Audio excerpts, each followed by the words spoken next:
Alam mo, lagi niyang sinasabi na sana ikaw na lang daw naging anak niya. At siya naging totoo mong tatay. Sinubukan niyang alamin kung sino ang totoo mong magulang. Pero nabigo siya.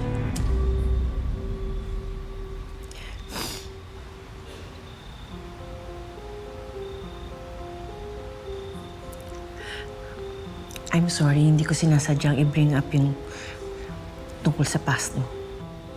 Okay lang po yun. Hindi ko po alam na pinapahalagahan po talaga ni Sir Albert yung pinagsamahan namin. Yes. And I'm sure kung nandito siya ngayon, magiging masaya siya. Magiging masaya tayo.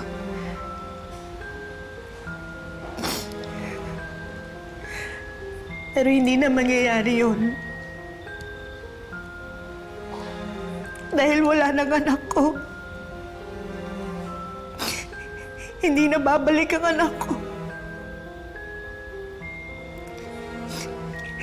I miss my son so much.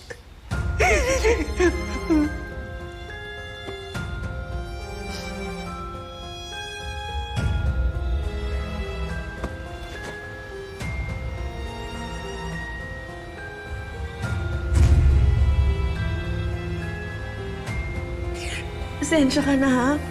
Kasi inisip ko, baka kapag niyakap kita, parang niyakap ko na rin si Albert. Pero alam mo kung ano? Naramdaman ko siya. Naramdaman ko si Albert. Rambo, alam ko hindi naging maganda yung simula natin dahil sa politika.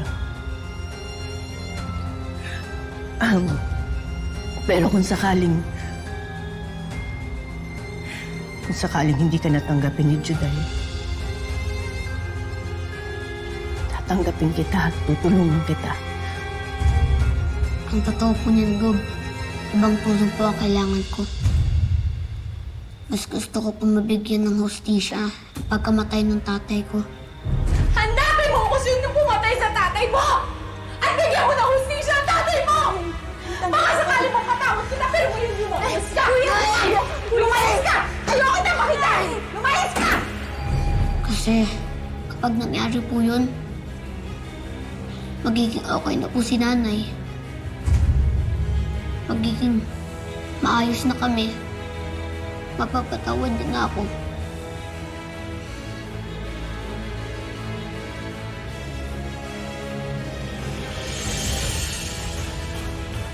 Sir, nagka-follow up na po yung partido kung sino daw yung patatakbuhin nyo bilang mayor ng Corazon.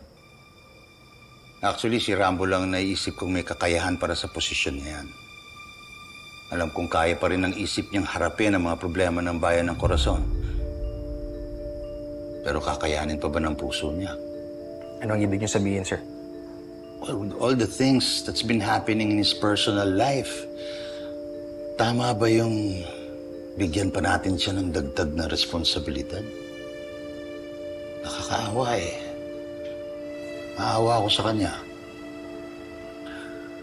Alam mo, sa totoo lang, sa lahat ng nangyayari sa kanya ngayon, it weighs heavily on me. I feel responsible. Hindi niyo naman pwede isisi sa sarili niyo lahat yan, sir. In my pursuit to find the right leader for Corazon, nasira ang buhay ni Rambo. Pero kung hindi ko si Rambo, sir, sino patatakbuhin niyo?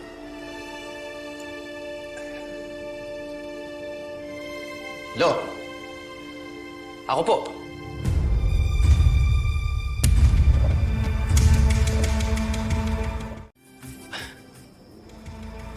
Lo, tama po kayo.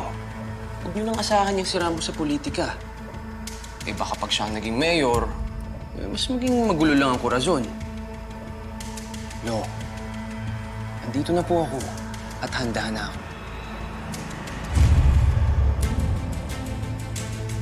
Oliver, malapit ng election period. You don't have enough time para matutunan mo lahat ng kailangan mong malaman. Lo, politika lang naman ho yan eh. Ano po bang gagawin? Oh, simpleng kaway, simpleng ngiti-ngiti lang. Eh, makukuha na ho natin yung botante, That's Lo. not what politics is all about. It's more than that. There's a level of discipline na kailangan mong matutunan at isa puso. Lo, bakit ho ba nandyan kayo? Diba para pag ako na ang naging mayor, tutulungan niyo ako. At makikinig din ho ako sa inyo. Lo, ano na lang ho sabihin ng mga taga-Corazon? Andito na yung apo niyo. Sarili niyong kadugo. Tapos papasunurin niyo sa yapak niyo ibang tao?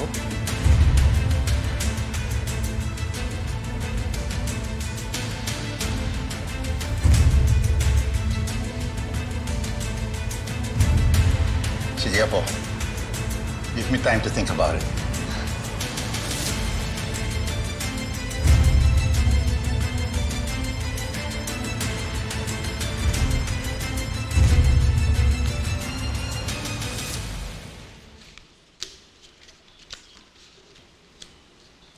Itumba ko na lang sila para tapos ng problema mo. Bakit ba gustong-gusto mo silang patayin, ha? Eh, gusto ko silang sirain, eh. I want Eduardo and Rambo to suffer. Mas malapit pa sa dugo ang sama ng dalawang yun. Paano mo sila sisirain? Ibang tulong po ang kailangan ko. Mas gusto ko po mabigyan ng hustisya ang pagkamatay ng tatay ko. Kasi kapag nangyari po yun, magiging okay na po si nanay. Magiging maayos na kami. Mapapatawad din ako. Yung pagkamatay ni Gregory, I know it will be a powerful tool. Ano? Think of it like a game of solitaire. We play our cards right and then control the outcome. Babaluktutin natin ang kwento kung paano namatay si Gregory. Yun ang magiging weapon natin against Eduardo and Rambo. At kapag baksak na sila, I'll make sure they will never recover.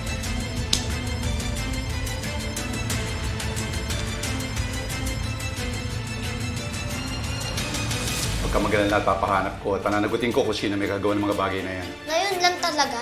O Rambo, ginagawa naman namin lahat ng magagawa namin. May hindi kayo sinasabi sa amin. May tinatago kayo kaya parang wala kayong pakialam sa nangyari sa crime scene ni tatay. Ba't niyo ako sinusundan? Wala kaming pakialam sa'yo. Maang-maangan ka pa, ha? Ngayon mo ilabas yung tapang mo! Pato, Oliver! Lalo mong bumukuntang si Rambo sa mga plano. Sisisihin ni Rambo si Eduardo sa pagkamatay ni Gregory at yun na ang simula na magkakagulo sila at pagbaksak nilang dalawa. Hello po, Sir Mayor. May problema po. Sigurado ka dyan sa sinasabi mo?